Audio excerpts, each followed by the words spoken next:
Yo, people, what you telling me back again for another Red Talk? Saeed, what you telling me, family? Yes, bro. What are you telling me, man? I'm good. I'm good. I've been training. I've been working hard, and yeah, man, all good, all blessed. The weather's beautiful. Yeah, man, I'm all good, man. How are you? I'm good, my bro. Can't complain, bruv. Can't complain at all, man. Big up the Yeah, chat. You already know what time it is.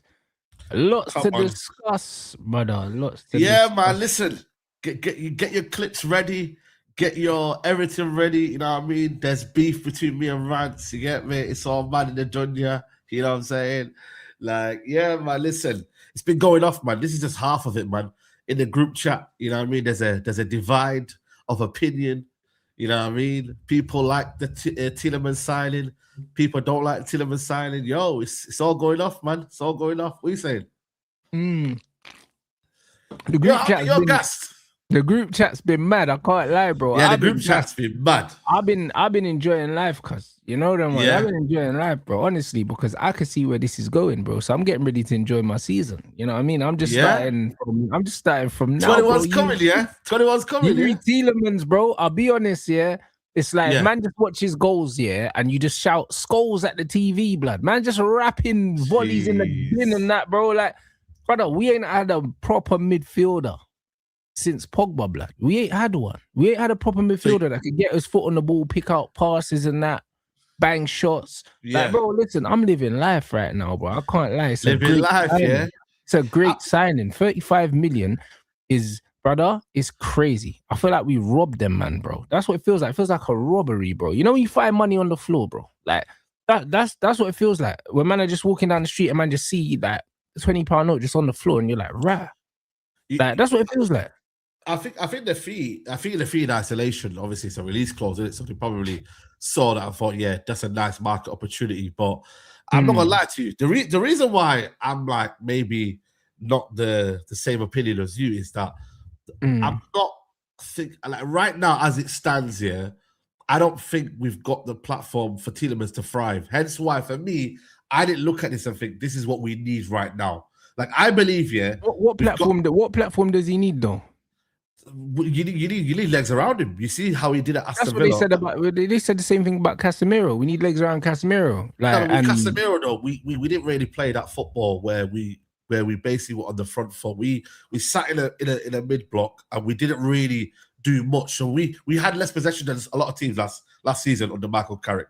We didn't really play the football that we wanted to. We got results, but a lot of United fans were complaining we're not dominating games. And we all said the football isn't going to be there until we get a proper midfield. So therefore, why is that? You know what? Why weren't we dominating games though? Because we didn't have a player like Yuri Tielemans. Yeah, that's part of it. That's part of it. That's one part of it. That's most of it, Saeed. No. That's. But then again, I could say Santos and Kone can provide you with that right now. If you built a team around that and a team with legs, Camavinga, or if you say Manu Kone, or my one that I want is Belebo. I'll go sign Belebo, a young up and coming right now available to go and get this summer. But it's all about balance for me. The reason why I didn't go over mad about Tielemans signing is because I know what's needed in this team to help a player like Tielemans. We've had players like this before where we're thinking, yo, this is it. This is a signing now. And all of a sudden, we can't get the best out of him. So I said to myself, yo, I get why we're signing Tielemans, but I also don't get it as well. I'm like, what are we going to fit around Tielemans? So therefore, I wasn't overly gassed. I wanted to see what's next. And that's all it is. I haven't once said... But you're looking at it the wrong way, Saeed, though. No, I haven't 1 minute... Once again. I haven't 1 second said in the group chat or in the on my channel that Tielemans is a bad player. Tielemans is a good player. But Tielemans on paper is not what it seems. The reality is McGinn, Kamara, Onana all got around him and allowed him to do what he wants to do. Unai Emery got the best out of him. But unless I see that at Man United, then for me, it's a case of wait and see. And that's all it is. I'm just waiting to see what comes after it. So therefore now, I'm underwhelmed. Because I believe we've got two similar profiles in Kobe Mainu and Santos. Maybe Tielemans is a better player in terms of the passing, whatever. Cool.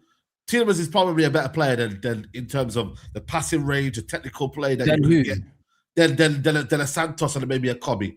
in that range. He's the Agree? best passer at the club now. There you go then. Okay, cool. So in terms of what he's got there, cool. But in terms of profile, they're all technicians. They're all players that want to do the give and go, pass, move, pass, move. So therefore, all I'm thinking is, right, let's not get ahead of ourselves because for me, the job ain't done.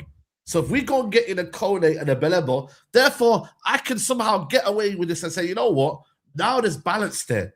So that's all it is. I'm asking for balance. I'm asking for a package. And once that package delivered, I can say, you know what? Fair enough. Manchester United, that's the sort of midfield we can get with. But until then, all I haven't done is not put my shades on. You know me. If I need to put my shades on, Rants, I'll put it on. I'll be gassed. But that's all it is. I haven't jumped around like everyone else. I'm underwhelmed now, but my opinion can change. That's all it is. You know what it is, yeah? No, I hear that, bro. You hear that, right? I mean? And you're completely entitled to your opinion. You know what my issue with a lot of Man United, a lot of Man United fans are? They're looking at the Tielemans signing the wrong way completely. Go on, tell me. Because you're saying to me, but what do we have to platform Tielemans? No, yes. Tielemans is the platform for everyone else. This is what people don't understand, yeah? He is the shuttle, yeah, from the defense to the midfield to the attack that we did not have. He's the reason why Bruno don't have to drop deep no more. Bruno can be making the runs in behind that he was making when Paul Pogba was playing. That's when we saw the best Bruno, yeah, was when Paul Pogba was there doing the quarterback role and dipping the ball over. We ain't seen a better Bruno Fernandes than that. That's a fact. That's not even an opinion. He scored the most goals when he had a passer behind him, bro. So straight away, we don't have to have Bruno in between the lines in these pockets giving the ball away because now he's further up the pitch, which is better for us. Does that not expose Tielemans if you've got a... No, it doesn't expose Tielemans, bro, because the funny thing is, yeah, people look at Tielemans aesthetically, but they don't look at his underlying numbers, bro. Like, he wins tackles, he can be disciplined, he can be the deepest player if he needs to be, or he could be the player that is the shuttle in between, bro. So why is that though? What do you mean why? Because he can do the deep lying playmaker and he can do the number 8. He can do both. Yeah, but I do believe though the way Unai Emery has set him up though, it's helped him and it's enabled him to get the best out of him, bro. Because therefore, if you even look at the 210s in Morgan Rogers, and I think it might be someone else, they even took him and go narrow and central to help more bodies in midfield. Yeah, but Cunha tucks in as well, Saeed. Do you know what I'm saying? We don't know what we're going to play next season. That's what I'm saying. But bro, you just said exactly what I was going to say. Because you don't know how Michael Carrick's going to play, you can't then say that we're not going to platform him correctly because to this moment right now, you don't know what Carrick has planned. No, but the thing is, what I'm going by is what we've got so far and the signings that we've. But the system changes that though, Saeed. Yeah. Say it again. The system changes that, and you know that we're not finished. So why? Yeah, no. Why that's what are United fans talking with such? Why are they talking like this? The window's closed. No, but I've never said the window's closed. I've actually said that United have got time to go and get more signings in. You know what I mean? We're only halfway through July. So why not focus on the qualities that Yuri Tielemans has, yeah? Instead of talking about what he doesn't have, because the window's not closed. So this is not the time for the conversation. I agree. But the thing is, though, right now, as it stands, we have to deal with what we have right now. Yeah, because we're here right now talking about it. Or we don't have. Listen, we might sign Manu Kone, we might sign Belebo, but there's also guaranteed we might not sign him as well. So right now, we have to deal with what's the factual right now. All I looked at was, right, cool, you've got Kobe, you've got Santos, you've got Tielemans. I don't really like the way that's going right now. We need to kind of almost plan that in with the players that have got legs. Because you've seen this Premier League before. This Premier League is getting more athletic every single damn year. You seeing it, bro. Sometimes you might have the best technical midfield, and all of a sudden you're getting ran down because you haven't got players that can recover. So therefore, you can have the ball and say, you know what, we've got the ball, nice tick-a-tack here and there. But at the same time, bro, if you haven't got the legs to run in behind, bro, it will be a problem. So that balance. You watched the game last night, Saeed. Oh, I knew you were going to bring that. Thank you very much, yeah. You watched the game, international football is not the same, bro. No, it is the same. It is the same. The principles are the same. The principles are the same. What is the pitch? Is the pitch bigger or smaller? What's the difference? No, but you've seen players that have come in from different leagues that are better. What's the difference? Is the pitch smaller? Is the goal smaller? The tempo of the game is at a different level. The tempo of the game is at a different level. The way the physicality of the league is at a different level. You need runners in the Premier League. You need players that are conditioned. Saeed, I'll be real, yeah. I'll be real. Yes or we no? had this conversation yesterday in a group chat, yeah. So yes or no? We're gonna have it again, yeah. We've seen Man United play teams off the park with Daily Blind and One Matter, and you're telling me that you need runners all over the course pitch. of how long, though? No, sample you size. don't, Come blood. on. You To need this sample day, size. Man United's best defensive season, yeah, was with Louis van Gaal, who kept the fucking football. The best way to defend is to keep the ball. Spain showed you that as well. yesterday. Defensively, was good as well. Hold on. You have to put Spain showed you that yesterday, and they showed you that in the whole tournament, bro. This is the reason why they've conceded 1 goal, is because when you've got the ball, the other team can't score. So you're not giving credit to their defense. Brother, listen to me. You have to give credit to their bro. defense. You could talk about the defense, bro. No, you have to know, right? One shot on target. Saeed, no. Wait, bro. It's in context, bro. Saeed, wait. Saeed, wait, bruv. One shot on target yesterday against Mbappe, Elise, Dembele, and Barcola, your guy. You know the reason why them man couldn't get in behind Saeed? Because they didn't have the fucking football. That's why. Not also that. There was defensive structure as well. Come on, bro. So why didn't their pace help them? Because defensively, structurally, under their manager, they were resolute and they were tight. They didn't leave spaces behind. They were very, very good defensively. What do you mean they listen? What do you mean they didn't leave spaces behind, bro? Brother, Spain played a reasonably high line. So what do you mean there was no space? There was space. No, hold on a bit. But the thing is, though, they were compact, though, in what they were doing. So if they were playing a high line, it was still compact enough for them that they weren't just spread around. You had Laporte and Kubasi next to each other. You had Cucurella, who was tucked in as well. So even if they did play the high line, there wasn't gaps in that high line. Hence, therefore, everyone was close to each other. Two things can be right, Rants. I think Spain kept the ball well.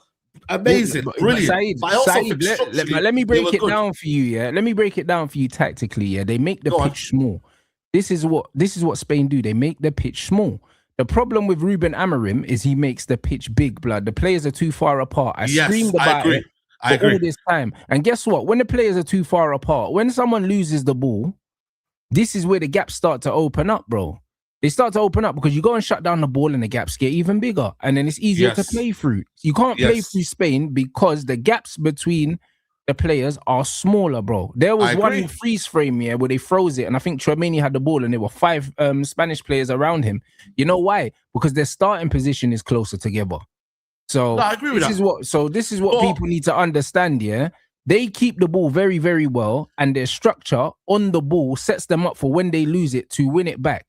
It's not about legs, bro. Because when it came to legs, France had all the legs. France had the most mobile team in the tournament, yeah, and they got absolutely battered. So you're telling me over a 38-game season, right? No, but bro, listen to what I'm saying though. Because brother, I even said to you under Louis van Gaal, yeah, we've seen some of our best defensive football, bro, and it wasn't because of legs. And we had two of our slowest players, bro. Daily Blind and One Matter are 2 of the slowest players to ever wear a red shirt, bro. No, but also, again, we're not giving Louis van Gaal credit. Defensively, we were organized. We had Chris Smalling, who had one of the best seasons ever.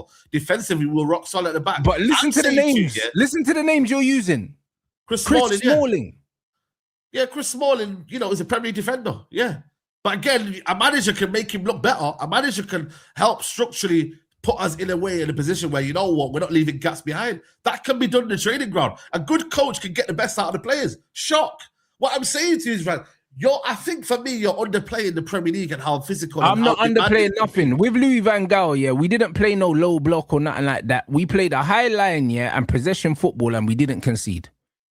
Yeah, I agree. I think that was a good season. But I also think for me, how long have we been in the Premier League since then? Has the Premier League changed over time? You've even said it on your channel many, many times. The Premier League is changing. Yes or no? Have you not said the Premier League is changing in terms of their set pieces and all that? Yeah, it's going back to that. Set pieces, physicality. But bro, listen, possession, Saeed, no matter what, yeah, no matter what, the other team cannot score if you have the football, bro. Yes or no? Yeah, but it's again, I hear that logic, I hear that understanding, but in the Premier League, it's not logic. It doesn't work like that. In the Premier League, it doesn't work like that. You can get absolutely. If I've got the ball, you can't score, Saeed. Yeah, but I hear that bro. I hear that logic. It's absolutely brilliant. But you see, the Premier League is a humbler. The Premier League is a humbler because you know why? They won't give you space. There's no time. There's no time to have a touch here and there, move. It may look on when you look at it in theory. Hear what you're saying. If you've got the ball, who can get it off me? But brother, the Premier League's demanding First touch, bang. You're getting out cold. You're cold straight away. Therefore, who's going to be sprinting back when you've lost the ball? Because Tielemans may lose the ball. Rants, it's possible that Tielemans may lose the ball, but you need someone alongside him saying, you know what? I've got you. I've got the recovery. And therefore, that's Beleba. That's all it is. It's about compliment and getting the best out of Tielemans. Right now, as it stands, we need to find that, and therefore we're waiting for that signing. But for you to say that you can keep the ball and we don't need that, I'm sorry. For me, that's a naive approach. But it's not believable, bro. Like, it can be believable, but it don't have to be. It can be Cody, it could be someone else. No, Saeed, I'll be real, yeah. What I don't like about all of this, I don't like this notion, yeah, that Man United fans have got in their head that a specific type of player, yeah, has to be that player, bro. It's annoying and it's factually incorrect. This Belabor thing, yeah, or it has to be Belabor. No, it doesn't, bro.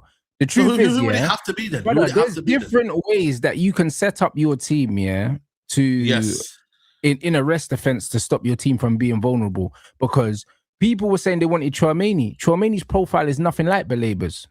No, he's not. He's not. Well then, but defensively, he's a natural six though. So yeah, but why? He can sit but why? there. But why? Because of his positioning. So you could easily. So you could go and get a sitting number 6 like a Sanderberg, yeah, who's also athletic and strong and sits, yeah, and he does the same job as Chouameni. It doesn't have to be. He can run around, by the way, Sanderberg. He can run around. Yeah, but the point is, it doesn't have to be a guy that just runs. This is my point. So people have got it in their head that we need legs, we need legs. No, we need intelligence, bro. No, but we need positioning. This is what we need. Too much on the legs. Recovery. And having that athleticism is also something that would complement a ball-playing midfielder. Yes or no? Yes or no? Yes, but at the same time, yes. But the point is, But Saeed, what is recovery? What is recovery? If you need to recover, that means you're in trouble, bro. That means you fucked up in the first place. Yeah, and that could happen. Well, then. It's very, very that could happen. The thing is, we're looking at But if you've got a sitter, you don't need to recover, Saeed. He's already there. Broski. We're looking at the best possible outcome. You're looking at a Tielemans who you believe is going to keep the ball. You're looking at a Santos who you believe is going to keep the ball. Even if he leaves the ball, how about we just have a number 6 that sits and doesn't go forward? Then he don't need to recover. He's already there. By the way, yeah, Tielemans is starting, by the way. Do you know that, by the way? Tielemans is starting for United.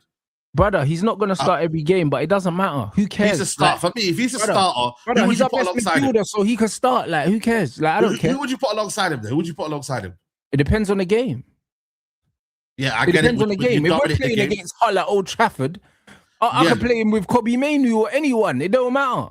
There you go. But when it's a big game, and you know you're gonna need, recovery. You're gonna need legs in midfield to combat what you've got there. Yeah, but if it's a big game, I think people don't realize.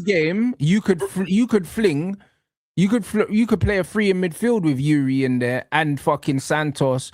And Kobe and another midfielder, and just move Bruno to somewhere else. Move him to the wing or something. Bruno get dropped. Bruno right now this season. Brother, you don't know and that. Rants, yeah. You know Bruno leaves a lot of spaces behind. Yes or no? Of course he does, Saeed, man. You know already he leaves a lot of spaces behind. So therefore, it's all about finding a balance in midfield, and that is it. If we can find that balance in midfield, I tell you what, yeah. When the season starts, yeah, I'll be saying, you know what? Fair enough. I was wrong. Michael Carrick had it. Michael Carrick knew all along. We can hold. That's the beauty of football. Brother, Michael Carrick, is one of the greatest footballing minds that we had play for England, and you think that he doesn't know how to construct a midfield. Yeah, but you got to also remember that this Premier League's a humbler as well. So you got to understand that you mean a humbler, bro? He's got the best record in the Premier League since he arrived, bro. But there is a conversation that now with 3 games a week is going to be tougher. It's going to be about finding different ways of winning. It's going to be about understanding which pairs work together. So that's another challenge itself. I do believe he can do that. There's a myth that's going around that Man United can't play 3 games a week. Man United have done it before on the Ten Hag. I think we finished 3rd, I believe. I could be wrong. The chat will have to let me know. So United can do it, but like I said to you, it's going to be a question mark that's going to be put on Michael Carrick unless he does it. So therefore, when we get to it, we'll be there.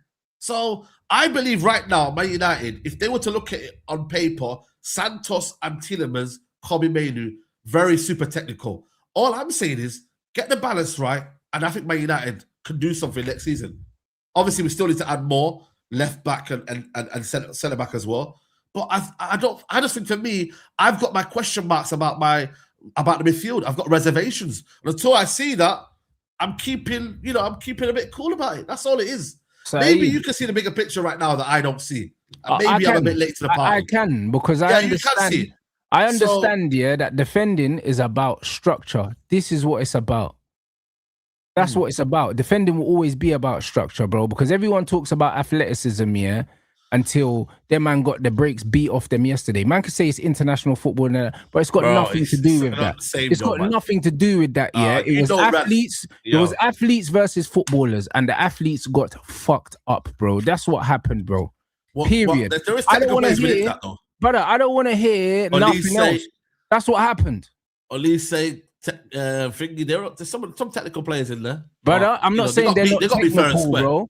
I'm not saying they're not technical. I'm not saying they're not technical, but there's levels to this, bro. I think Spain had a good game plan. I don't think you should. I don't think you should go away from that. Say, yo, bro. Hold on. Right. I don't think you should come away with that argument, but like, yo, man, it's about the technical game. It's about keeping the ball. That's the way I'm going. I just think for me, we're not giving enough credit to Spain and the way they were so rigid in defense. They were so compact in defense and didn't allow. They nullified France. Yes, Rodri was an absolute machine. But that's Rodri in isolation. Rodri can do that on any given stage. Any given stage, Rodri can do that. We know that about Rodri. But Saeed, I thought Rodri's legs were gone, though. Who said that, though? But who didn't say that? I didn't say that. You have to say who said that. Rodri came back from injury and was getting back to his feet. Man said, who said that? Everyone said that. Man was saying they should cash in from Real Madrid. Man's legs are cooked. Man's gone. I mean, he came back from long-term injury, so therefore he had to adapt and he had to get better and stronger. Nobody said that he's finished and he's gone. You get me? It wasn't the case. So if everybody said that's up to everyone, I think for me it was about just keeping. And also you got to remember, Guardiola also didn't get the best out of Rodri because he left him isolated. Yes or no? Did he not leave him isolated? I wouldn't go that. I wouldn't go that far. Guardiola did not get the best out of Rodri. I would not go that far. I would not say that. I would not say that Rodri was isolated. Rodri just wasn't fit, bro. No, he wasn't fit, but it was also isolated midfield because you got to remember, the Bernardo situation with Rodri at one point, people were questioning it. They were saying, "Yo, what's going on here? Why is there no balance here?" Then they put Shirky in the 10, and then they were getting more of the football. It's when Shirky came in the midfield, then started to get more of the ball. Is when Man City started to click. That's when they started to click. Let's be honest. So that's Saeed, I'll be real. I don't know who's gotten into your head and is feeding you this stuff here, but I'm gonna tell you for free. Yeah. The way you defend and the way you attack to a certain degree, is system based. I agree. That is it. When you looked at France, they were a team, that didn't really have no tactical instructions on or off the ball. They relied on individuals, and Spain relied on just technicians, bro, and they destroyed them.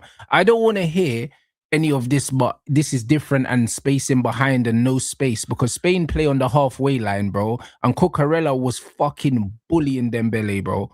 And then on the other side, Pedro Porro was bullying Barcola. And Spain play on the halfway line. Spain don't play on the edge of their own box. It's not like Spain are sitting back in the deep block, winning the ball and countering on teams. They're not doing that. Spain are playing high up the pitch with no pace and no athletes. So this notion that man need legs, like the only players that have to be able to run, are the guys around the midfield, bro. Lamine Yamal was dropping back to help double up at the fullback, bro. Defending is a team effort, and it always will be. When you're relying on individuals to defend, like when you're saying, "Oh, we need Belabor and that," when you're relying on individuals to defend, you're fighting a losing battle, bro. And that was the problem. No, it's a team. With Ruben Amorim as well, because it was like, "Oh, we need more legs in midfield." No, we don't. We just need the midfield to move closer together, because that's what Carrick done. And all of a sudden, Cass and Kobe, who both didn't have legs that couldn't play together, beat Arsenal, Liverpool, Chelsea, Man City, Tottenham. Or you could say it was a 4-3-3. It was a system change in the sense of 4-3-3 got the best out of the two. But it was a positional change in terms of the structure of the midfield, bro. That's all it was, because you can't tell me that Cass is more mobile than Yuri Tielemans, because he's not. No, but you got to remember, it's all about optimizing the players, isn't it? It's all about getting the best out of the players, bro. And for me, you get a better Tielemans. Though. Say that again? That's what Carrick done last season. Yeah, exactly. And, but and now Tielemans we're is going to more the mobile next than step now. Casemiro. So how But is that now we're going problem? to a next. But now we're going to a next step where you would argue that Carrick's going to add on to what we did last season. He's going to want And to we try. got Santos as well, who's better Yeah, he's going to defensively try than want to Kobe dominate the Mainoo. ball. He's going to want to try dominate the ball. He's going to want to try get better at every single metric there is. So therefore, when he does that, there's going to be a lot of risks involved. Yes or no? So it's about optimizing that and making sure you do have something to lean onto and to have the balance. That's all it is. It doesn't mean you change everything. The balance is already there, and we're going to get another midfielder. Do you know what I'm saying? What's that midfielder going to be? Bro, listen. It can be any kind of midfielder. It can be. It can't be any kind of midfielder. Yes, it can. Bro, listen. Because it depends on how you want to play football. Do you know what I'm saying? Because Spain don't have a Baleba. They don't have a Ugarte. Yeah, I agree. But they don't have somebody. Spain's an anomaly, man. I don't know why we even Spain are not the only team, though. Spain are not the only team. There's loads of teams, yeah. When you look at Bayern Munich, who's Bayern Munich's fucking Baleba? Yeah, but they play a different type way. But this is the point, bro. There's loads of different ways to play football, Saeed. Listen to what I'm saying. Your comparison is nasty, by the way. Your comparison is nasty. Saeed, listen to what I'm saying, bro. Listen to what I'm saying. There's loads of teams in football that don't have a midfielder that's just designated to run.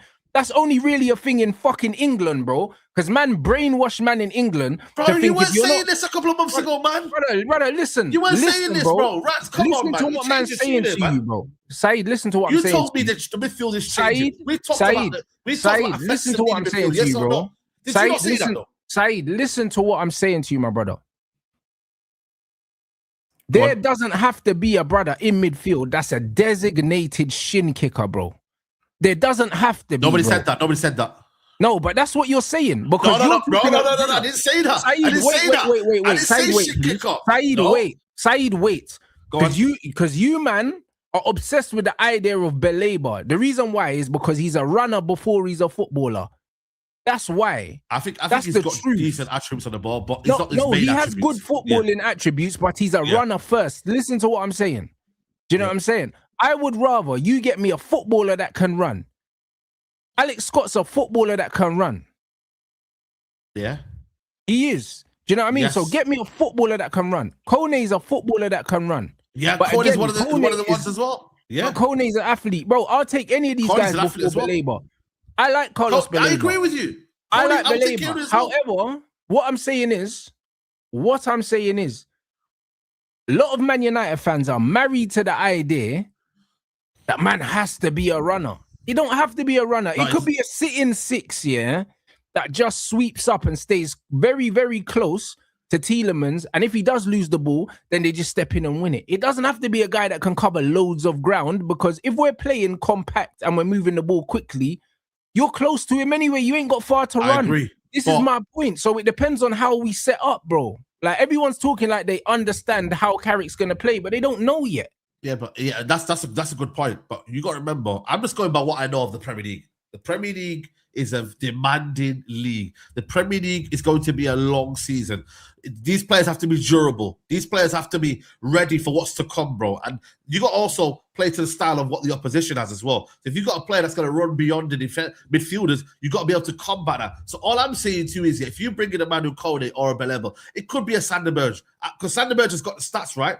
If you see him, he actually covers quite a lot of ground. So I'm saying to you is, you find that balance. I think for me, the comparison of Spain's a unique thing that's happening in football. The way they play and their ideology is unique. So you're always going to say to yourself, right, cool, look at the way that Spain play and look at the way they keep the ball. But it's easier said than done to do what Spain do. It is. Or else we'll have 1,000 teams doing that and it'll be all amazing. But we don't. I don't think it is easier said than done, Saeed. It is easier said than done. It's not. It's just that to have a player like Rodri, who's one of the best in the world, right? And to have that and then add it to what they've got already and the style and what they have, that's common. That's years of work. That's years of putting in them. Saeed, there's many different ways to season chicken, blood.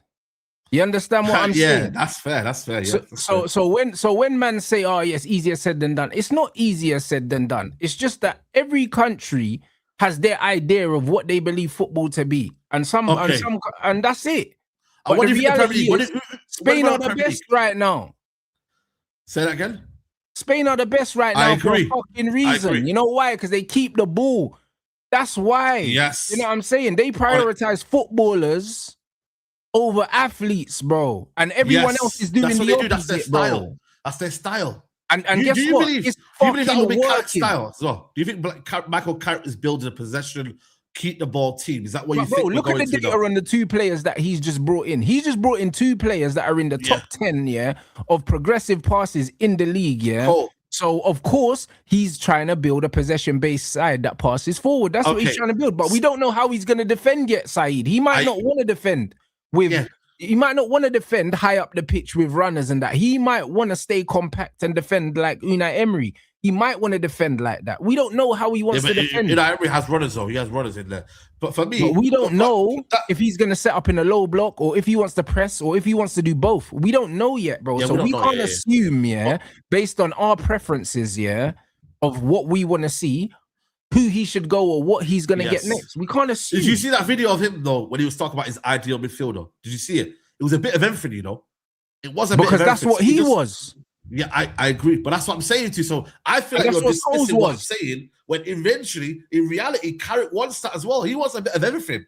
So therefore... Yeah, but Carrick... But Baleba ain't good enough on the ball, for what I would like to see is what I'm saying. You've got 2 with him that are good on the ball. You can almost, I would say, blend that in nicely. I hear that, but I want 3 players that are good on the ball so they can rotate, bro. That's fair. They can rotate. That's what I want. I want 3 players that are good on the ball. That's why I like Alex Scott, because Alex Scott's good on the ball, but he'll kick you as well. But then the physicality of that is a bit of a question as well. But what do you mean physicality? Alex Scott's physical though. He's physical, but bro, like it's still a team that is, you know, in terms of height as well. You know what I mean? There's a conversation there as well.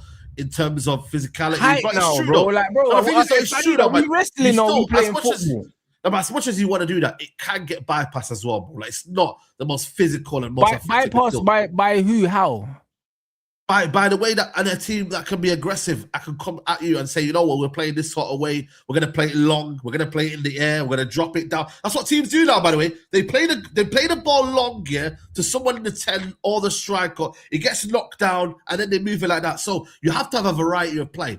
Now, what team plays like that? Who? Yo, bro, are you crazy, bro? Even Aston Villa now, they play the ball. What target men in the name the target men in the league that man are pinging the ball up to and they're knocking it down for them? One example is a team that you wouldn't even assume to. Go and look at Aston Villa. Go and look at Aston Villa and what they do. Go look at Aston Villa what they do with Morgan Rogers. I see it on a daily with Aston Villa. They play the ball long.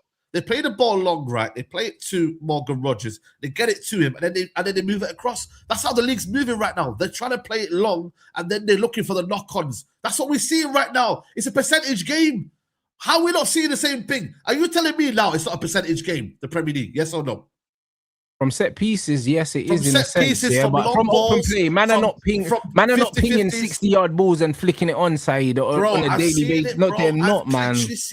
I've literally seen it, bro, where they're flicking it on right and then they leave it. So, for example, you got a Morgan Rogers. So you're telling me that's how Aston Villa build up all their attacks by going long? Not all their attacks, but it's a variety of play that they do now. That's all I'm saying. It's a variety. And that you have to combat it. You have to be ready. You have to be ready for all sorts of football throughout the whole season.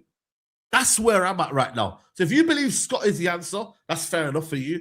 But I would bring in a bit more physical presence in there. And that's how I would blend it in. Simple. Maybe we've got a different idea of how the Premier League is. I know the Premier League. And I'm telling you right now, when the season starts, everyone's going to be moaning thinking, yo, shit, man. We're getting bullied in midfield a little bit here. Something's not going on. We might have the ball in a little second, but then boom, the turnovers are too much. What's going on with the turnovers? We're gonna see it. I'm gonna come back to this video here, and maybe you're gonna be right, and maybe I'm gonna be wrong. Who knows? But there is gonna be an element where the team is gonna lack a lot of physicality if you don't bring that in. Simple. I'm telling you now. But you want to bring in a physical with the ball playing attributes. And that would be Manu Kone. I'd be happy with a Manu Kone. I would be. No, but bro, what I'm perplexed by, is why you're talking like there's no physicality in this midfield. You tell me who's the physicality in midfield then, right now. Bro, when I talk about physicality, I'm talking about tenacity because we've lost Casemiro, We've lost Cas and we've brought in 2 players. So You're talking like our midfield is now weaker than it was last season. It's weaker physically. Yes, 100%. Like we didn't have physical midfield last season, so we're not even adding to that. How can it be weaker physically? No, but we've not added to the midfield. We've not added anything, so we've actually not got anything. Even when you look at Casemiro and Kobe Mainoo, yeah, you would argue that they weren't getting bullied midfield, but we knew next season when we have 3 games a week, we want to play a different style of football, we need to add to that physicality. We've said it before. We need to bring in a different sort of profile in there as well, because we knew Casemiro was going to leave. Yes or no? Are we lying to ourselves now? Brother, Santos and Tielemans are dual winners, bro. They might be dual winners. They might be able to win the ball, yes. But why does it matter how you win it, Saeed? Broski, because at the end of the day, we're going to play different styles of football. We are going to be playing different Saeed, ways. why does it matter how you win the ball? If you win the ball, yeah, by smashing through a player or intercepting it or just tackling them, why does it matter how you win it? These guys win the ball back. Yeah, but the thing is, though, you also got to remember, you got to remember as well, yeah, we're going to play the ball on the ball and off the ball. So in terms of when ball's getting played in the air, you have to deal with it in that sense as well. But also off the ball as well. Yes, naturally, these guys can win it by intercepting. That's correct as well. But it's also, you got to remember, the physicality in the league, and when you're matched up against different sort of midfields, yeah, you have to combat in a different way. It's not always going to be the same way. We've seen it in the league before. The league throws at you different types of styles, different types of play styles, and we have to be ready for that. So then if you have the midfield that's adequate and balanced for it, we can be here sat thinking, you know what, Carrick has got it right, the INEOS have got it right, we're absolutely superb. But right now, as it stands, I don't think United have got that physicality as it stands. We've got ball-playing midfielders, we've got technicians, our technical level has increased. But the physicality and the endurance, I would believe, and the recovery, I think for me, isn't there yet. Keyword is yet. That's it. They're not the best players to cover the ground. They're not. You're telling me Tielemans is the quickest off the ground. You're telling me Santos is the quickest off the ground. They're not. Again, okay. Yo, bro. Speed across the ground is not the same as physicality. It's not. It's not. Yeah, but there's if you're saying that you want a bit more speed in the midfield or someone that's quicker across the ground, then say that. Do you know what I mean? But I also think physically as well. Yeah, but in terms of physicality and tenacity, yeah, we've just signed 2 midfielders that are more athletically gifted than Casemiro at his age. Both of them are quicker across the ground than Cass, yeah. So, and they both good jewelers, bro. And in terms of progressive passing, yeah, both of them are in the top 10 in the league, yeah, alongside Casemiro, who's no longer out our team. So we haven't lost anything. We've only gained. Do you know what I mean? Yeah. And Tielemans scores goals. So in terms of what we had in a midfield last season that finished us 3rd, yeah, with Michael Carrick, since Michael Carrick came in, yeah, we haven't lost anything. We've only gained. So Manchester United fans catastrophizing like the window is closed is crazy to me, because we've only improved. Brother, we've only improved on what we had already, bro. We've only improved on that. Santos is way more mobile than Casemiro. Tielemans is more mobile than Casemiro. And they're probably both more press resistant than Casemiro as well. The data shows that, and the eye test shows that. So we have 100% here upgraded.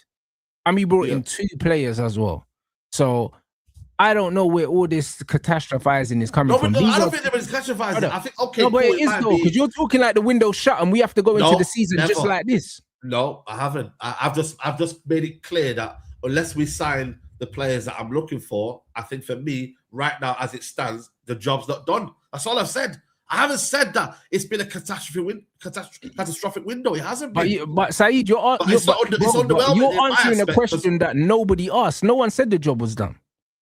Yeah, but the thing is though, but also people are saying that, yo, this is an amazing midfield and we've got what we wanted. No, I believe we haven't got what we wanted. I think for me, you have to add the blend and the balance. Once that's done, I believe we can look at the midfield and be like, you know what, this is fair. This is what we wanted. For me personally, if you want my honest opinion, when I looked at it, I thought when we signed Tielemans, I thought, have we not got that already in Santos and with Kobe Mainoo? Let's not make sure that we neglect the other part of the window. Saeed specifically? The traits I was talking about in terms of the runners in behind, the physicality, the players that are going to make sure that we don't get over. He's a completely different profile to both of them, though. Yeah, but again, at the same time, though, there's still similar traits in what they have. You know what I mean? In terms of they're both pass first players. They're not players that are going to be, looking to run and looking to do all of that nonsense. They're pass first players. Kobe Melu and Santos, look at their numbers. They're pass first players. So all I want for me going to the window is to make sure that we find a bit of balance. That's all it is. So therefore, I'm just not as gassed at the window right now as it stands. Even when you look at Santos, he's not a starter. He's a squad player. For me, yeah, cool. I can be okay with that. But at the same time, we've got to be ready for all situations. So when I looked at that sign, I thought, yeah, cool. That's for the future now. Now, okay, cool. If we buy Tielemans, we've got to be ready now to balance that because he's going to be a starter. So once we build that midfield and that squad, therefore we can all say, you know what? It's there and we can be satisfied. But right now, as it stands, I'm not satisfied. That's all it is. Maybe some people are. Maybe you're looking at it thinking, you know what? We've got what we needed. Maybe we need to add one more. Yeah, but Saeed, you're not supposed to be satisfied because the window just opened and we're not done. We need to be ready next season, bro. I don't want to be anyone complaining here next season, yeah. But Saeed, we're not done though. But we're not done though. No, it's not even about that we're not done yet. I don't want to be here next season, yeah, talking about we've got midfield issues and we haven't done this, we haven't done that. I do not want to be doing that. So therefore, I'm taking a cautious approach to how I view the Premier League window in the midfield, specifically the midfield. Therefore, I'm just looking at it with open eyes and thinking, right, what do we have? What works? What doesn't work? How can we combat that? How can we improve that? That's all I'm looking at. Because next season, mate, it's going to be a difficult task. It will be. Teams will figure us out, and we've got to combat that. We have to adapt. Figure what out? We'll figure out what we're trying to do.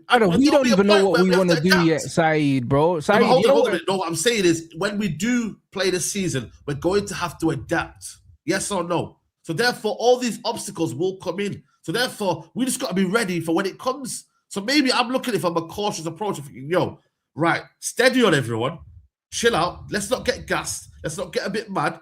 Let's now look at it and think, what do we have or do we don't have? And let's blend it together. When we do have that balance, I'm sure we're going to talk about it in a more positive way, especially from my point of view. I will do. You know what I mean? So that's just the way I'm looking at it. It's a different approach. But normally, I'd be over the moon. And people can't say, by the way, that, the price tag. I could easily come in there and say, 35 million, what you moaning at? But even still then, I'm looking at, forget the price tag, forget how cheap he is. How does it still work for Man United? Could have easily been just gone and run with this and say, Saeed, my issue with what you're saying right now is, yeah, the window's not closed, bro. And I agree. There's nothing wrong, bro. There's nothing wrong with you saying, Tielemans is a good player, but we need something else. Yes. There's nothing wrong with saying that. But that's I'm underwhelmed when we factually signed one of the best midfielders in the league for 35 million is crazy to me. Like if you said, you know what it is. If you said, he's a good player, about having a shiny toy, but at the same time, it's not about a shiny toy. It's not going to be well having a Ferrari outside, but without the keys. What's the use? We need to make sure that we get the best out of Tielemans. Aston Villa got the best out of Tielemans. If Aston Villa, it's not about getting the best out of Tielemans. Tielemans has been brought in to get the best out of the players that we have, bro. Like it's the other way around. You're looking at it the wrong way. No, but you still have to make sure that Tielemans is in a team that functions correctly, so you can allow him to do what he wants. The team's been functioning already, Saeed, bro. Like we lost 2 games under Michael Carrick. We finished 3rd. The team is functioning. Next season, new season, bro. Next season, new season. But it don't matter. Ended that way. Let's just work with the information we have now, innit? Because there's a lot of unknowns, innit? But it's a new season, bro. There's a lot of unknowns. We just need to work with the information we have right now. If we look at the framework, even though I don't think, that we're going to play the same way. Thank you. So that's a new thing then. Bro, if you look at functionally how we were set up last season, if you put Yuri Tielemans into that, it makes us better, bro. On paper, immediately, bro. Because he's got more legs than Casemiro. He's a better passer than Casemiro. So there's no way that it makes us a worse team, bro. There's no way. So just off the back of that, we've lost one of the best midfielders of his era, obviously past his prime. And we've brought in one of the best midfielders in the league over the last 3 or 4 years. So therefore, it can't be a bad signing. And also, for the price we got him for, it can't be a bad signing. So it's all right to say, you know what, this is a good signing. He's a good player. We might need another profile now to complement what man brings. That's cool. But this underwhelming stuff is crazy because Fernandez is not better than Yuri Tielemans. But Fernandez wouldn't have been underwhelming because he would have cost 85 million quid and he was flavor of the month. But he's not better than Yuri Tielemans. By the way, I did say on this channel, walk away from that. And you did, but he was a player that was wanted by the fans, though, Saeed. Even though we didn't think for that price. We all wanted Matheus Fernandes. Precisely, and he's not better than Yuri Tielemans. So why is Yuri Tielemans underwhelming, but Fernandes wouldn't have been underwhelming? Hold on a minute. First and foremost, for the price tag, if Matheus Fernandes was worth 35 million, yeah, yes or no, would you have wanted him, right? Yes, I would have. There you go. So for me, he's not better than Yuri Tielemans. That's the point I'm making. No, but the thing is, though, you're going on like I'm only after names. Even when Adam Wharton came around and we bought Santos, I still believe, for me, that lacked mobility in that midfield. So therefore, I said to myself, you know what? We might have to steer away from Adam Wharton right now because of what we're trying to build. So therefore, again, I'm not after name. 100 million Tonali, the whole fan base, probably most of them in the chat right now, we would argue would want Tonali, yes or no. But for the price tag, I said he's not worth it. So therefore, if I was after names, I would want them sort of signings, but it's not. I've always talked about balance throughout the whole summer. But also, a lot of Man United fans were saying, you know what? Not really sure about Tonali. He's not that good on the ball. Do you remember that conversation? Yes. Is Tonali better than Yuri Tielemans? On the ball, no. Well, there you go then. So we just got a fucking gem, yeah? We just got a gem for 35 million. So it's okay to say we've got a really good player for 35 million. We need another profile. We need another profile. I don't brother, when you're out here saying you're underwhelmed by a player that's better than all the men that we were linked with, it's crazy, Saeed. I'm underwhelmed by the balance of what we're trying to build. And therefore, I need to wait and see what we get. Therefore, I can give my judgment at the end, yes or no. If you're saying you're dealing with it now, I'm dealing with it now. No, but Saeed, but you're not giving your judgment at your end. At the end, you're giving your judgment now, and the end is not close. Because you know why? Because now, hold on a minute. You said football. You've just said there, Tielemans makes us a better team, right? Yes or no? You just said that before, right? Yeah, absolutely, he does. But you got to remember, yeah, there's many players that can go into a team and make them better. That's not how football works. Football's not played on paper. We bought so many players that we thought would work, but it hasn't worked because you know why? We haven't created a balance for them to thrive. So therefore, and whose fault has that been? Usually the coach, right? Yeah, and you could argue, you know, there's been some good coaches in this league. But have Jose they Mourinho proven, being the biggest example, brother? But have they proven? Yeah. Well, who's the last coach that's proven that he could get the best out of? I say Louis Van Gaal, probably. But there you go. Stylistically, since Louis Van Gaal, yeah, we haven't had a coach the league that has sets up a team like that. Since but people say that the league has changed. But bro, even though the league has changed, yes, it has. Football, yeah, has not changed that much to the point where the basic principles are not still the basic principles. No, but it hasn't changed that much, though. It hasn't changed that much. Do you know what I mean? Because people want to try and ignore what happened yesterday, yeah. But the truth is, everyone was telling us that football's a P&P game. It's an athlete's game now. Do you know what I mean? So there's only one way to play football now, guys. Like, you have to sign athletes. Man City signing scrubs like Semenyo now and Doku because man want to do the P&P thing. But guess what? They were better when they had Grealish and fucking Mahrez. That's the facts. Do you know what I'm saying? So just because you got man that can run fast, that doesn't mean you're gonna win football matches. It doesn't mean that, bro. It's called football for a reason. It's not called cross country. So if we focus on football, first, we might just be okay. You might be okay to a certain extent, and then when injuries start to permit and the balance is off, and you're having to adjust a 3-game-a-week season with the Champions League as well. The Premier League, yeah. You have to look at all the scenarios possible. Right now, we've got a tunnel vision of what we're looking at right now. Let's talk about the Premier League. Man City have 6 Prems in the last 9, yeah? Yes.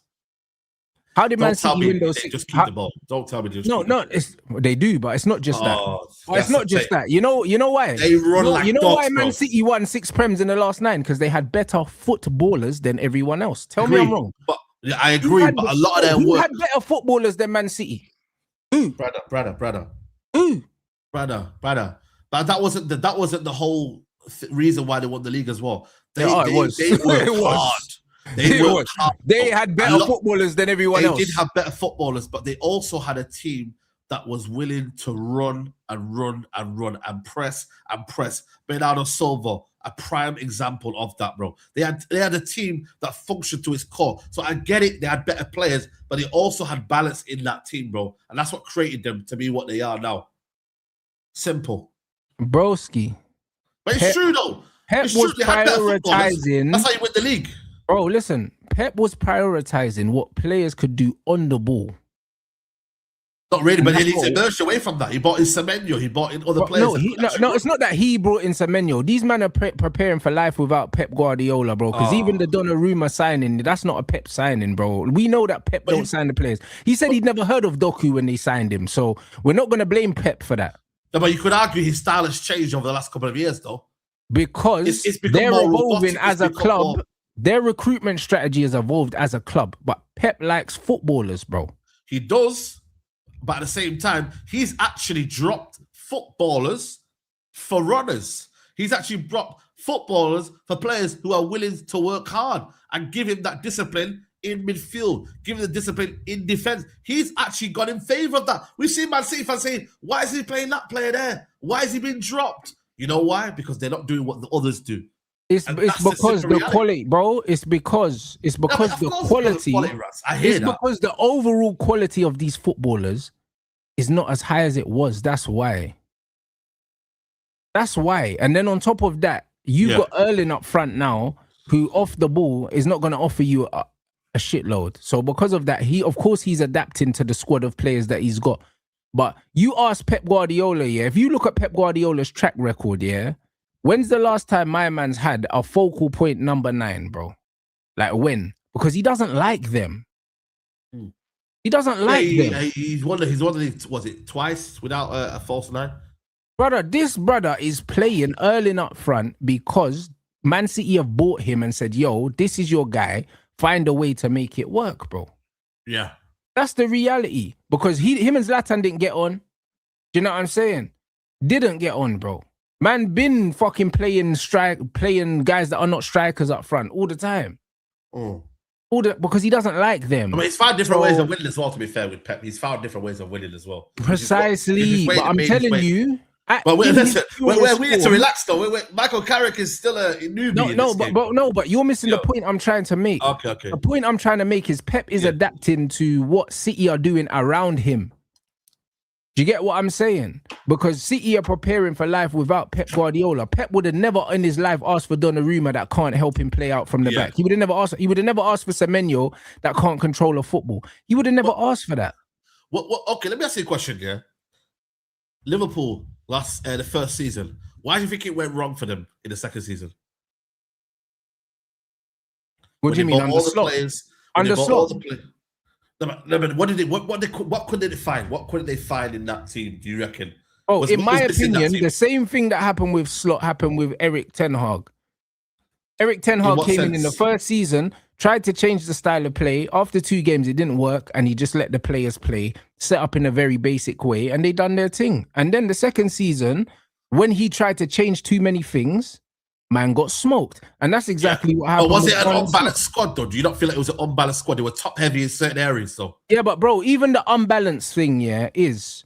I'll be honest, though, it's true, though. No, but a squad is either balanced or unbalanced, depending on what kind of football you want to play. Because... it depends on how you want to play. But it depends on how you want to play, though, because having an unbalanced squad or a balanced squad, is subjective. It depends on what kind of football you want to play. Because if you want to play possession football, and you want to play like inverted wingers, for instance, and you want to play wingers like Amares and Grealish that keep the ball, man can say, oh yeah, but we don't have enough of this, we don't have enough of that. But I don't want to play that way. Like people are saying right now, Man United don't have a direct winger. They don't have a winger that gets on the ball and runs at people, a natural direct winger. Direct that gets beyond Brian's the defenders. not a winger. Ahmad's naturally a 10, so we don't have a direct winger. So people can say, cool, our attack's not balanced. But if we have a coach that doesn't want to go down the outside and he wants players to cut in and join, then the squad's not unbalanced. But you might be in trouble because I feel like for what worked last season may not also work for you this season. So you can't also assume that last season's work, because you got to remember it was patchy in certain aspects. Certain times Cunha carried us, certain times Bruno carried us, certain times Casemiro carried us. It was patchy in that aspect. You still need a winger that traditionally can get you on the byline as well. It's all good and well going inside and yeah, but Saeed, you're saying, but this is my problem, because you're saying, but you need, like, bro, like, you don't need anything. Do you know what I'm saying? Like, there's no such thing as need. No, there's no such thing as need in football, bro. Like, because why we were top heavy last season on the, but Saeed, on the listen right to what I'm side saying. and the left? Saeed, there's no team. Saeed, there's no team in world football that has absolutely everything. There's always going to be strengths and weaknesses in every way you play. So, but then let's judge on that Spain team. Then you want to talk about the Spain team. The Spain team, and their weaknesses are they don't have an out-and-out striker. They don't create a lot of chances. Like, it's not a perfect way of playing. But my point is, yeah, people are so pressed, yeah, with looking at what teams don't fucking have. Bro, look at what they have and how they can maximize it, bro. Do you know what I mean? Like, it's just like maximize it with Cunha, I believe. I believe we maximize it out of Cunha. I'm real with you.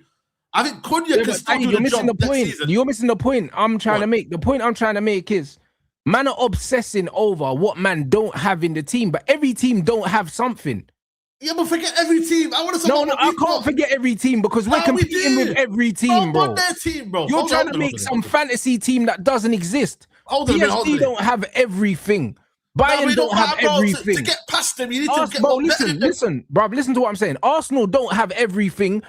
Liverpool don't have everything. No team in the world has everything. What sense? Arsenal are champions, right? What man don't have. Focus on what man does have. Okay. Let's talk on Arsenal then. What do Arsenal don't have in their team that they would love to have? What do they not have in their team, bro? Have you seen their fucking wingers, bro? But hold on, but I'm talking about when Trossard. They're all shit, bro. What do you mean? What don't they have? Trossard's not shit. Trossard don't play for Arsenal no more, and he's shit, bro. But I'm talking Martinelli's shit. Saka's shit, and so is Madueke, bro. They're shit, bro. All of them. Their whole attack shits, bro. What are we talking about? No, hold on a minute. Let's look at their best. Oh my word! Their whole attack is dead, bro. Marino is their best striker. Yeah, Marino. Lord have mercy. Got some clutch goals for them last season. He's the best striker, I'm telling you. Hold on a minute. Yeah, listen to me. Yeah, for them to become champions, yeah, their key players have to perform. Yes or no? Trossard, I can't lie, bro. Saeed, you're snookered, bro. I'll be honest. No, it's not about that. You just literally said, yeah, we don't need to care about what everyone else has. I'm telling you right now, attackers ain't good, because Saeed. we need to go one better. Why would you not want to get it up ahead? Their attackers aren't good, Saeed. Hold on a minute. So, for example, now, yeah, you're a boxer right now, yeah? You're a boxer, right? Yeah. You believe you wouldn't train more to know that you could get the upper hand on your opponent, yes or no? If you had a certain style that you wanted to improve on, yeah, and you knew the other guy was not training on that, or you felt like he was weak in that area, you wouldn't gain the upper hand on that boxer by doing a certain style that you believe would gain the upper hand, yes or no? Brother, one person fighting one person not the same as a team sport. No, but it's the same ideology though, because you said to me, it's not. We don't need to care about this. Because now you're talking about tactics. Because that's what it is. If I'm fighting someone and I know, for instance, yeah. Okay, get a better trainer. You would get a better trainer then, yes or no? But if I'm saying, for instance, if I know somebody, yeah, is weak on the inside, yeah, and they can't take pressure, and I decide, cool, I'm going to walk them down and pressure them. But the thing is, not every fighter can just say, all right, I'm going to be a pressure fighter. Because, bro, some man can't fight like that. Do you know what I mean? Okay, cool. Do you know Would you not get a better trainer? Would you not get a better nutritionist? Would you not get nothing to do with the trainer, Saeed, because maybe I can't be a pressure fighter because I don't have the dimensions to be a pressure fighter. I'm not going to say, yo, I'm going to fight like a Mexican. Bro, that's not my style. I get that. But to get it up, I can't look at a man, Saeed, and say he struggles against Mexicans, so I'm going to fight like a Mexican. Bro, I'm not Mexican. I get knocked out. You know them ones there? Like, I can't fight like a Mexican. I'm not Mexican. You get what I mean? You can't do that. Like, the problem is with Man United, that man want Man United to play every style, bro. No team plays every style. I didn't say that. I'm saying get the upper hand and go one up on the team. If you're talking about upper hand, if we build our attack, these guys already. Pause, if you bro. add to what we've got, why wouldn't you want to go get left winger? Adding Cunha, then Sesko, then But Saeed, I'm not saying that we don't need a left winger. I want a left winger, yeah, But I'm not going to prioritize getting a left winger because I don't see our attack as a weak point. Last season, our attack was never the problem. We scored in every single game bar one against Carrick. Every single one. The dynamics are changing though. Scoring goals. Yeah, but you're saying the dynamics changing, like every team's going to be fucking 10% better. They're not, bro. The expectations goes up one level now. Yes or no? Yeah, but that's got nothing to do with anything, bro. Because you got to remember, there was a period where it was a bit slow, the goals, and we were like, "Rah, who's scoring goals?" And there was only one person scoring goals, and that was Mbumo. And therefore, couldn't got back into it. But Saeed, now here you go. Now we go in full circle to what I said. Yeah, Yuri Tielemans, yeah, facilitates everyone. Everyone's talking about who facilitates Yuri. No. Yuri Tielemans is a creator, factually. When you watch him play, he's a line breaker. He's a progressive passer. We will create way more chances with Yuri Tielemans in the team because he, from midfield, can pick wingers out running in behind. He can pick strikers out running in behind. And he can play passes in between the lines. And we didn't have a progressive passer in the team from deep. So straight away, we're better. Straight away, we're more dangerous. Do you get what I'm saying? Now, Yuri Tielemans can drop a ball over the top to Cunha running in behind, yeah, from the left side, from his own half. Cass ain't going to do that. Kobe's not going to do that. Santos might do that because he can pass, but Yuri will fucking do that. If you look at a lot of the chances Yuri's created from Aston Villa, bro, man's in the midfield, man just dropped it over the top, just dropped it to Watkins. Yeah. Dropped it. Now we've got that we didn't have. So we're better straight away. But bro, like I hear that we're better straight away with you know, you could argue with Tielemans. I think that's a fair comment, yeah. But for me, adding to the attack is also just important because you want to set new goals next season. You want to set even better targets next season. You want to make sure that you know what, you're not having to scrounge around and wait for this player to turn up, wait for that player to turn up. And also, I believe our wing play wasn't as great as it could be. Cunha did an amazing job last season. I believe if you add to that and also give us a bit of balance, because I believe at one point we were top heavy on one side and be like, you know what, that side, something's coming off, but we're not balanced on that side. So therefore, if you have that, you create more goals. I just don't think we don't get the logic of why wouldn't you add to that, bro? That's all it is. No, but like, I think we are going to get a left winger, Saeed. Again, you're talking in finality like the window's closed. I believe we get a left winger. I believe that we get another midfielder. And I believe we either get a left back or a centre back and a left back. Four more, 5 more. I believe we're getting those players. So again, I'm not gonna talk here like the window's closed. I'm only gonna talk about the business that we've done so far, and that's it. I can't be speaking like I know the future. If the window closes, and there's certain things that don't get addressed, or we sign a midfielder and it's not the profile that I thought that we needed, then I'll sit down. I'll look at it and I'll say, all right, then cool. How are we going to set up? How could we potentially come unstuck? But until then, I'm not going to say, yo, we definitely need this because I don't know the football that the manager wants to play. And also, there's not one way to play football, Saeed. No, I agree. There's not. That's what we're hoping for next season with Michael Carrick. I believe in Michael Carrick. Like, you spoke about Arsenal, yeah. They won the league. So let's just say they're the benchmark, yeah. They've got a midfield. Benchmark, but yeah. No, but they have to be the benchmark because they're the champions. Like even though I believe City are a better team than them, but it doesn't matter. It doesn't matter. They've got a midfield with no progressive passes, and they've got attackers that don't score goals, and they won the league. So they're not a complete team. So why do we have to? Why do we have to be without weaknesses? Why can't we just maximize our strengths? Yeah, but I don't really like that. That you just said there. I don't want to be a team that has weaknesses. What did you say there? That point, the last point. Why can't we maximize our strengths? Because when there's no such thing as a team without weaknesses. So why are we dwelling on our weaknesses? I just want to be in this position where we've blocked out all of them noises and them things where we don't have excuses next season. Because I don't want to be here next year thinking about what if, that, and the other. Because we're not going to buy anyone in January. We already know that. So then there's another season that happens and occurs. I just want us to be ready for next season because I believe we should be closing the gap next season on Arsenal and Man City. We've already closed the gap on everyone because we brought in 2 players that we needed that we didn't have. Yeah, but by silence, but I mean by points and by next season. But you need to get the players in first, Saeed. No, that's what I'm saying. But that's what I mean. I'm saying the reason why maybe it could come across that I'm looking a bit, not panicky, but I'm cautiously optimistic, is that I'm saying to you, we don't want to be in a position where we're scraping top 4. I want to be comfortable. You feel me? Therefore, I don't think we'll be in that position. I just, you know what it is?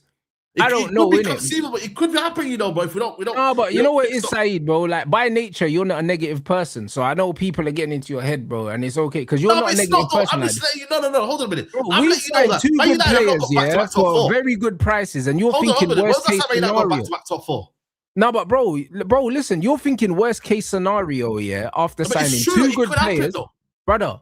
Listen, it could happen, bro. A meteor could strike Earth tomorrow, and we could all be gone. Bro, this guy. You're talking about it could happen. Loads of things could happen. It's the truth. But therefore, that's what I'm saying. I'm being extra prepared. You're not being prepared because how can you prepare for something that you have no control over, Saeed? No, but that's not the logic, though. The logic is that United are going to next season. No, hold on a minute. What are you preparing United are going for? to next season. Do you know what I mean? The season what are you starts, preparing for, Saeed? No, but next season starts here, and United are prepared. Right, I want to be in that position where, we got positions covered. Yes. Have we sorted out our midfield issues? Yes. Is our centre back pairing good? Yes. Have we got injuries to combat that? Cool. What do we do at left back? Is it Shaw? Is it who? Is it Dogu at left wing, or is he a left back? If all the dynamics are right, then we can be confident about the season and therefore not worried about what's behind us. United have not finished back-to-back seasons in the top four since I think it was Ten Hag. I don't know. I could be wrong. Before Ten Hag, it might have been Oli, to be honest with you. Oli going to Solskjaer. So therefore, it's not a given or it's not a surprise if Man United finish out of the top four. Yeah, brother, the dynamic of the league is not the same now, Saeed. You don't think it's the same? The dynamic of the league is very, very different. When I look at the league right now, Chelsea have a lot to do and they've got a new manager. Their squad is very weak, in my opinion. Liverpool have a big rebuild on their hands and they've got a new coach. So we don't know what to expect from Liverpool. We actually just don't know, innit? Yeah. So it's one of them ones. With Spurs, we don't know, innit? But I'm not looking at Spurs as competition for top four. Like Spurs ain't doing no top four, bro. They'll be lucky to finish in the top six. So I'm not looking at Spurs for that.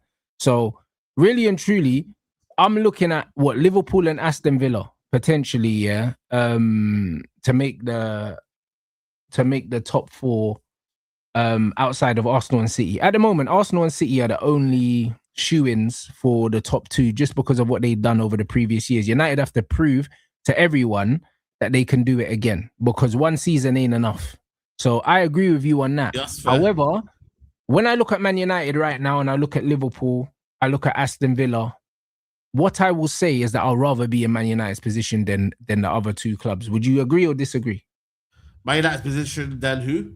Than Liverpool's or Aston Villa's, based on the players that we have, based on who's going to leave, based on who's coming in. We don't know how their manager's going to be in their second season. We also know they've not bought players that can buy into Iriola's system as well. So also a lot of their better players are well past their peak now. Virgil's past his peak. Mo Salah's left. They've lost Konate. So yes, you would rather be in United's United situation than Liverpool's, yeah. Yes, right now, yes. So where's all this negativity coming from? We might not finish top four and all that, but it's not based in reality. Because where's the player coming from? But the thing is, though, you just said the summer's not finished yet, so we have to wait and see. You feel me? And then we talked about the idea of being prepared and making sure we've got what we wanted. So therefore, I'm just saying, if United can get them things, we don't have to worry about a Liverpool and a Chelsea or a Tottenham or whatnot. So that's me just saying, you know what? Keep in mind. Keep it a second way, because look at it and think, when we get them signings through the door, we can then look at it. So it can only get better, but we have to remain calm in what we look at and what we don't look at and see it from there. So it's a long window. Things can change. Dynamics can change. We don't know if Man United are targeting a centre-back. We don't know Man United are targeting left-back. We don't know a lot of what United are doing because right now it does look a bit quiet in the left-back area. But bro, it's been quiet in every area. Manchester United are performing under the radar very, very well, bro. Very, very, very well, blood. And the thing is, they clearly have a plan. They clearly have certain profiles that they're after, and they're clearly using the data to identify these players. That's what it looks like. So because of that, I'm not remotely worried. And because of the money that we've saved on Santos and Tielemans, it tells me that we can recruit more in certain areas. And also, their Barada is backing everything that he said in that interview. When I watched the interview, man was saying, after, oh yeah, don't listen to man, and he's a politician and all these things. Well, bro, he's back in his chat right now. He's back in his chat right now because he's just I do agree with that million notion of pounds.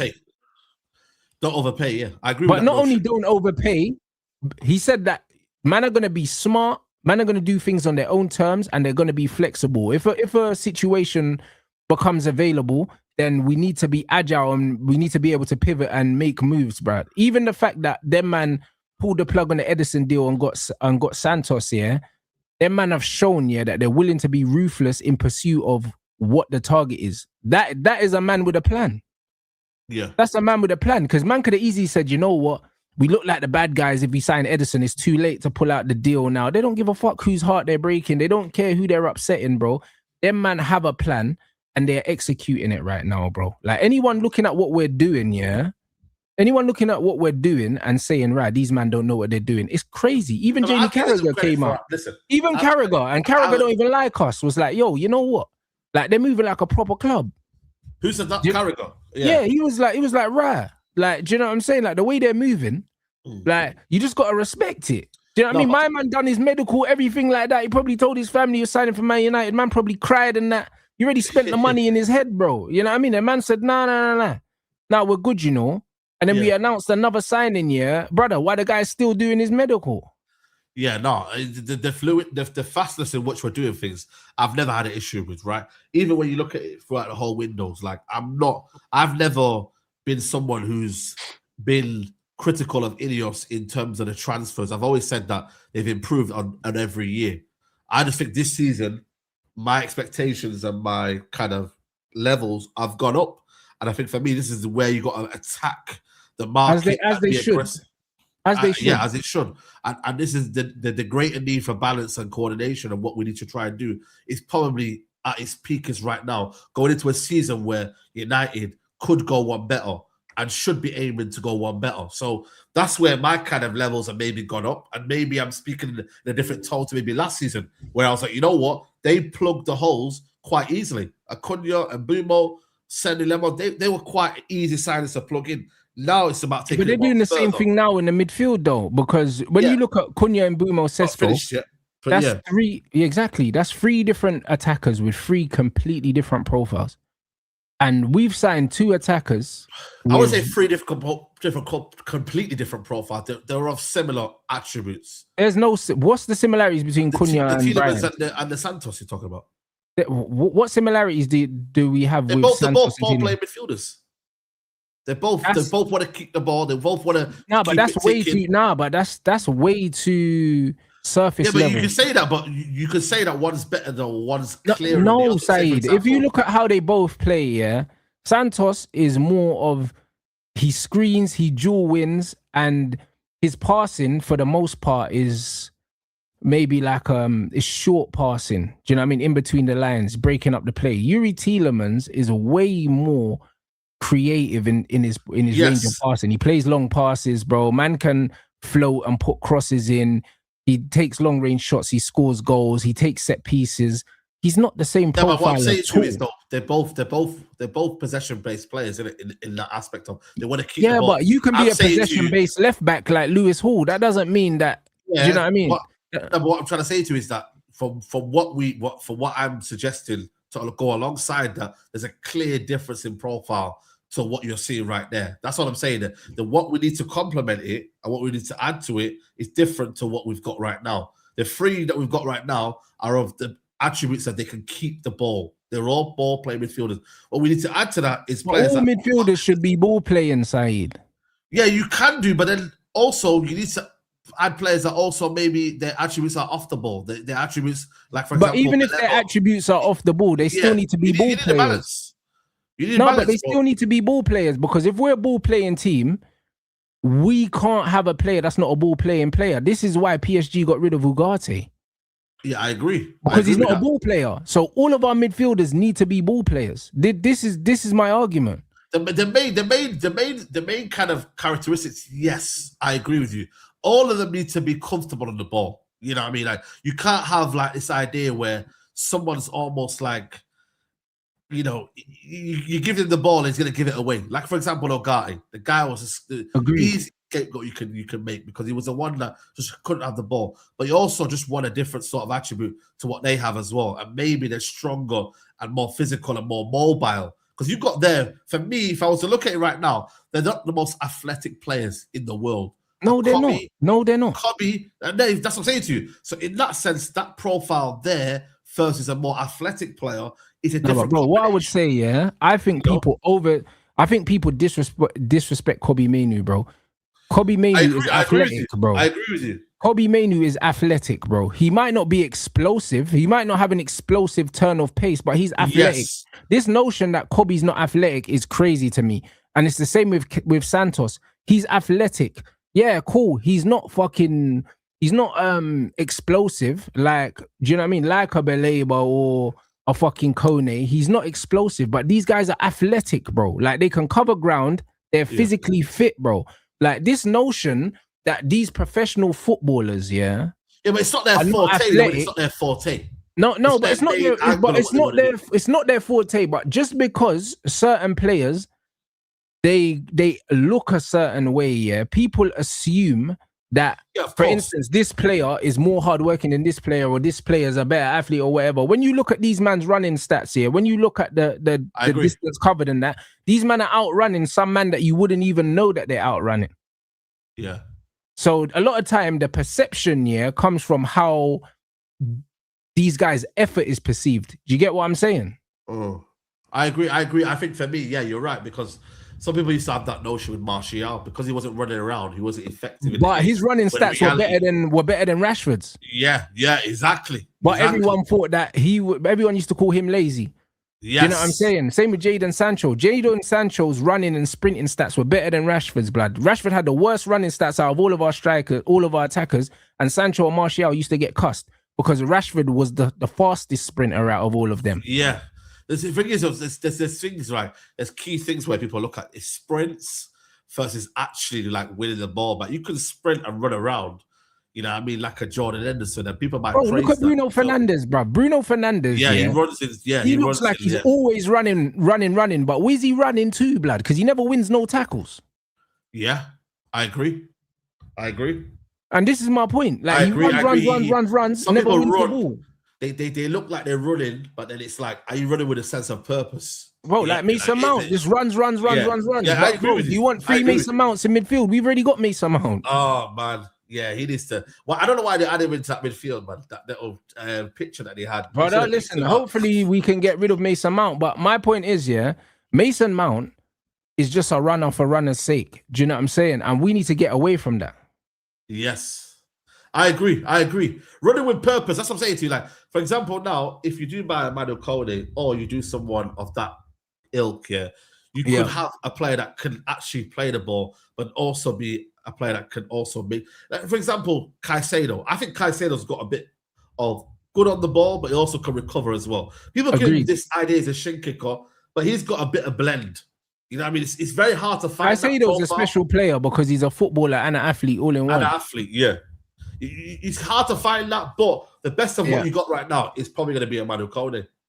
I agree. I think Kone it's between him and Alex Scott for me in terms of what I want, because it's like Alex Scott is so good technically on the ball. He can ball carry, he can pass.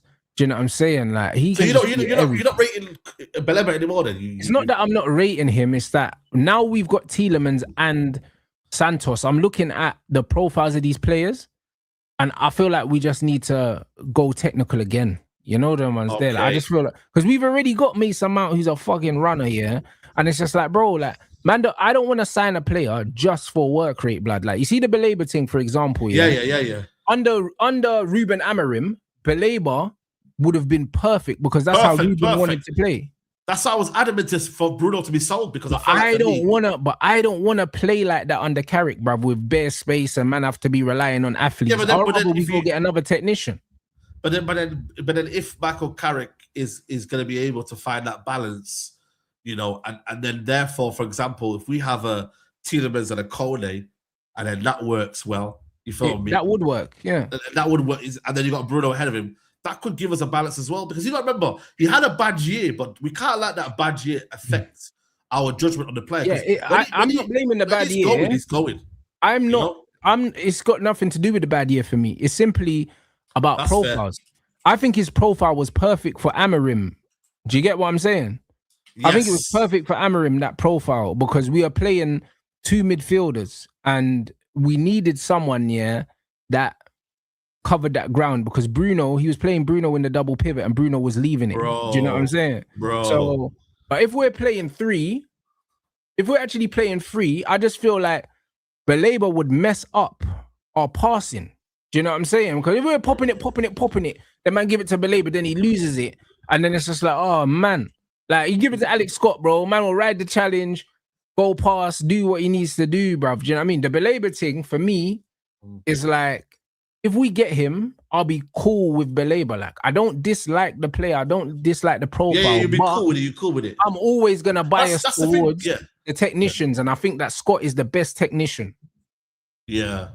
I think Scott, when I can't lie to you, though, bro, I think we've gone past that stage, bro. Potentially, yeah. Yeah, I think we've gone past that stage. I think for me, the market is so inflated right now that I believe, you're just not going to get that sort of player right now. It looks like what's been briefed is they want someone with a bit more physicality and a bit more defensive. Like, don't get me wrong, Alex Scott can be defensive, but I think his main attributes are going forward and trying to ball carry with the ball. Yeah, but you know what's mad for Bournemouth? He's played deeper as well and distributed. He kind of does both. But again, is that the Iriola system though as well? We've got to bear in mind, like, Iriola's system allows you to play multiple positions at once, bro. Like, you might see Alex Scott playing the 10, but I've seen Tavernier. Yeah, but maybe Carrick wants the players to also do that, because remember, Carrick played at times in a pivot with Scholesy, and both of them, like, none of them was the designated quarterback. They would take turns. One would drop deep, get the ball. One would be further ahead, and they would swap. I feel like Michael Carrick wants two midfielders in a pivot that can both collect the ball. Yeah, that's fair. I agree with you on that aspect. You know what I mean? Like, they would want to do that. I think for me, personally, it is going to be a different sort of like feeling now with Michael Carrick. Because right now he will have to say or kind of build on what he did last season. There's going to have to be an evolution of what he wants now, because we're going to have to play on the front foot. I'm not that I'm saying we didn't do last season, but I do believe last season was all about results. People are going to want to see performances with results this season coming up, bro. They're going to want to see style. They're going to want to see control. They're going to see us play and move to teams. You're right, but Baleba doesn't scream control. Do you understand what I'm saying? But what it does, though, it allows Tielemans or whoever's next to him to then play a bit more further advanced, and he could just almost screen the defense. Do you get it? He could be that last man that can screen the defense. He's not an anchor though. Like, if he's not an anchor, but he's not a Tremaine anchor. I've seen him play there for Brighton, where he can go from literally one position, drive up the pitch. He's also someone that can collect the ball from deep and say, you know what? If our team need a bit of support up the pitch here, and I just want to drive my team forward, he can do that. But then the other two have to make sure that they stay behind. You know what I mean? And support them in that aspect. And maybe the fullbacks have to kind of tuck in a little bit to make sure that the gaps are not then, we're not overrun. So he's one of them ones where I think he could do a bit of both. I think he's only 22. I think he's got so much maturity to his game. You got to remember, he's been coached by who? De Zerbi, this manager Hertzler, who again has kind of almost given up on him. Yeah, because he's changed his position and kind of changed the way he's playing and stuff. Do you know what I'm saying? So he's one of them ones. I don't blame Baleba. I don't blame Baleba at all for his dip in form. I don't think that he's become a bad player. I think he's still a good player. I think for me, the big pitch actually might suit him better, because he's then got more space to run into. Some players, they're like, oh man, but I don't know why they're not showing it on this pitch here, but it's because maybe the pitch isn't big enough to kind of go and do what he wants to do. He wants to drive the ball and take it beyond 2-3 players. So therefore, but precisely, but that's why he's not a screener, Saeed, and that's why to buy Baleba and ask him to sit behind Yuri Tielemans, you're not using him to the best of his ability. I said the same thing about Anderson. You don't bring in Anderson and ask him to sit, because he's not a sitter. You've seen him for England. He's not a sitter. Do you get what I'm saying? That's true. That's true. So if we bring in a Baleba, it's because he's going to play side by side with a Tielemans or a Kobe, and they're going to take turns. One's going to go, one's going to stay. It's going to be like that. There's not going to be one that's just sitting. If you want to bring in a sitter, you bring in a Sanderberg or a Tremaine. These guys are sitters. Do you know what I'm saying? So it depends on it depends on what the manager wants, bro. But Yeah. if Baleba comes in, it would tell me that Carrick wants a midfield where both players can sit and rotate. One can go, one can sit, and it's going to be a fluid midfield. And if that's the case, I'm not mad at that, bro. Yeah. I mean, we're not going to see it in pre-season just yet, but we might see it at the start of the season of what the kind of style that Man United want to play. You feel me?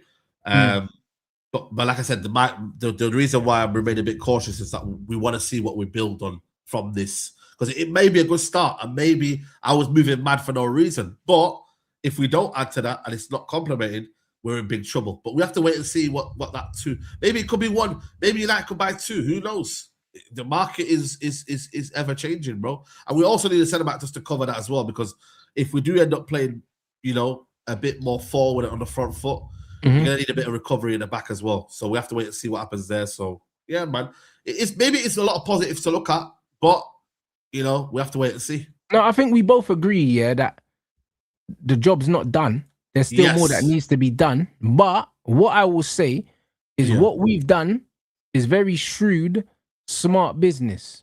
Do you know what I'm saying? Because for 85 million, if anyone told you at the start of the window we was going to get two Premier League but the window's midfielders for 85, you'd be like, wow.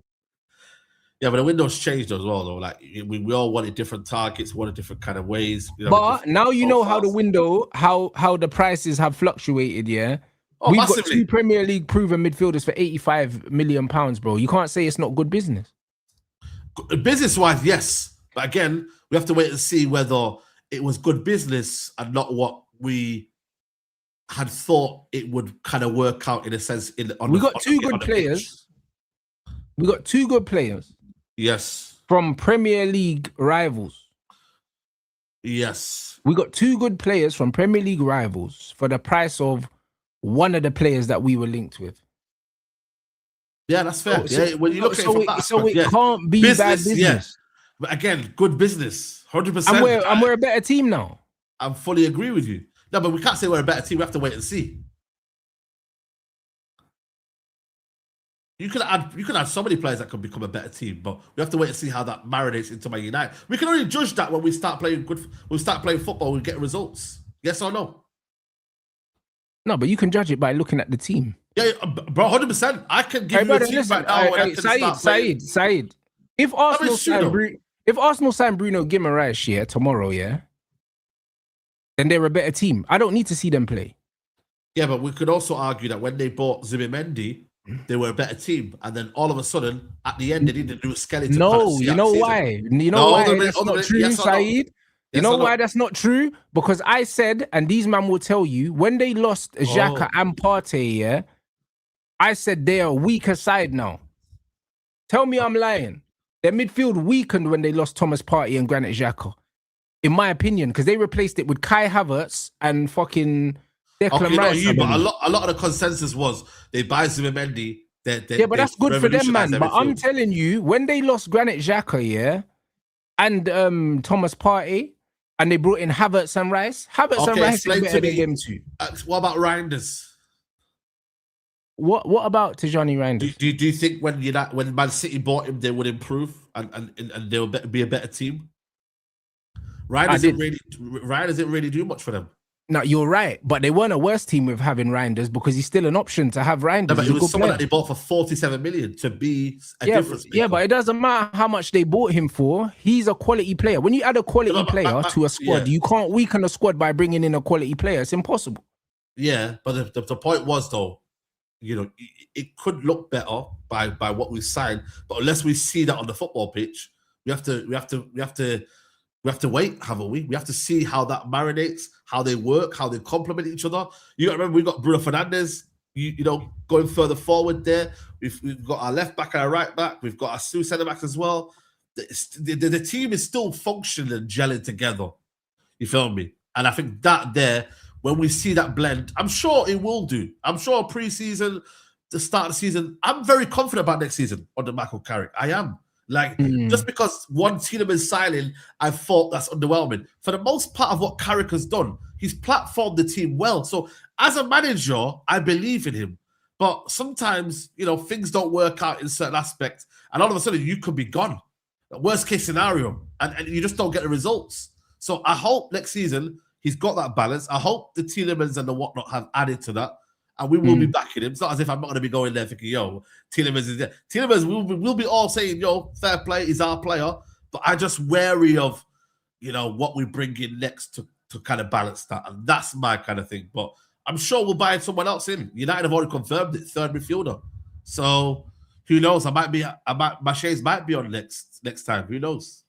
No, well, listen, we just need to wait and see who else comes through the door. Like, I have a feeling that by the end of next week, we'll have at least another one in. So, well, you never know. Could be on the weekend. It could be, bro. It depends on who we're talking to, bro. If it's a certain player that just went out of the World Cup, then, bro, we could get here. We go on Friday. You know what I mean? So could be a case we just need to wait and see. Before his holiday, he might have said, you know what, let me sort this out before I go on holiday.